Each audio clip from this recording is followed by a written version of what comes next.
அப்பா அம்மா வீட்டில் இல்லை, தடை போட யாரும் இல்லை. என்னடா பாட்டு இது? ஏண்டா இதை கேட்கக்கூடாதாடா? எங்க அண்ணா உங்க நொண்ணா எங்க அண்ணனை விமர்சிட்டீங்க. இப்போ இவங்க தான் மாணவர்களை என்கரேஜ் பண்றாங்களா? இவங்க தான் பரிசு கொடுக்குறாங்களா? தமிழ்நாட்டில் சாதாரண பாலா என்கிற ஒரு நடிகன், துணை நடிகன், கதாநாயகன் அல்ல, தன் சம்பாதித்த பணத்தை முழுவதும் ஆம்புலன்ஸ் வாங்கி கொடுக்குறான், வீடு கட்டி கொடுக்குறான், பீஸ் கட்டி கொடுக்குறான், ஷூட்டிங் நடத்துறது இல்லை, ஷோ நடத்துறது இல்லை. ஏன் நான் படிக்க வைக்கிற பிள்ளையெல்லாம் வந்து சினிமாக்காரங்கெல்லாம் போய் நிற்காது. கூத்தாடினா உங்களுக்கு குறைஞ்சிச்சு. நீங்களா கூத்து என்பது என் தமிழுடைய மரபு வழி கலைடா. அது என்ன உங்களுக்கு குறைச்சல்? சரி, இப்ப கேட்கிற கூத்தாடி, ஆம் கூத்தாடி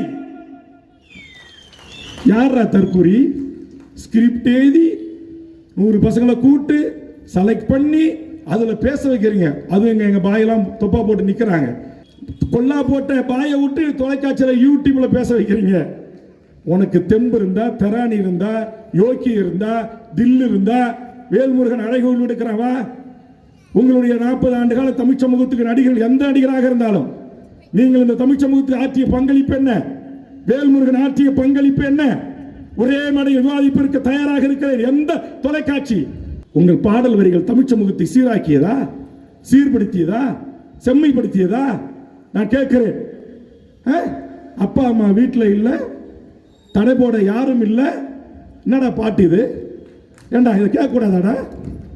இது சமூகத்தை சீர்படுத்துதா? இங்கே உட்காந்து நிற்கிறவங்க பெற்றோர்கள் தானே. இப்படி சினிமாவில் குத்தாட்டம் போட்டு ஆட விடுறீங்களா? இவ்வளவு கேவலமான இரட்டை. நீ ரெடியா நான் ரெடியா? என்னடா பாகிஸ்தான் இந்தியா சண்டைக்காரா? பாகிஸ்தான் இந்தியா சண்டைக்காரா? நான் கேட்கிறேன். இல்ல சீனாவுக்கு இந்தியாவுக்கு சண்டை நிக்குது, வாருங்கள் இளைய தலைமுறை போர்க்களத்துக்கு போகும் என்று அழைப்பு இருக்கடா. உட்டாலக்கடி செவுத்து தோலுத்தான் உள்ளே தெரியுது பாட்டு. இதை நாங்க கேட்ட உங்களுக்கு எதிரி எங்க அண்ணா உங்க நொண்ணா எங்க அண்ணனை விமர்சிட்டீங்க. உங்க அண்ணன் இல்ல, இந்த நாட்டுடைய சூப்பர் ஸ்டார் என்று அழைக்கப்பட்ட ரஜினிகாந்த் அவர்களே இந்த நாட்டுடைய சிகரெட்டை பிடிக்க வைத்து குடிக்கி அடிமையாக்கி என் இளைய தலைமுறை சீரழிக்கிறார்கள் என்று அத்தனை பாபாபர பெட்டிகளும் என் முந்திரி காட்டில் இருந்தது என்பது வரலாறா இல்லையா? இந்த ரஜினி வடி பெரிய கொம்பனா? கேப்டன் கூட சுகன்யாவில் ஒரு படத்தில் என்னமோ பண்ணார். அள்ளி அள்ளி குடித்து உணவு போட்டு வளர்த்த ஒரு மகத்தான நடிகன் விஜயகாந்த். அதே விஜயகாந்த் தவறு செய்த போதும் விஜயகாந்த் அவர்களை இது தவறு என்று பேசியவன். என் ஈழ தமிழர்களுக்கும் எனக்கும் என்ன உறவுகள் என்றால் தொப்புள் குடி உறவுகள் என்று சொல்லுவோம். அந்த புனிதமான இடத்தை நீங்கள் மாசுபடுத்தி விட்டீர்கள் என்று விஜயகாந்த் கேட்ட வேண்டாம். வேல்முருகன் விஜயகாந்த் ரசிகரை விட நீங்களா பெரிய குஞ்சுகளா?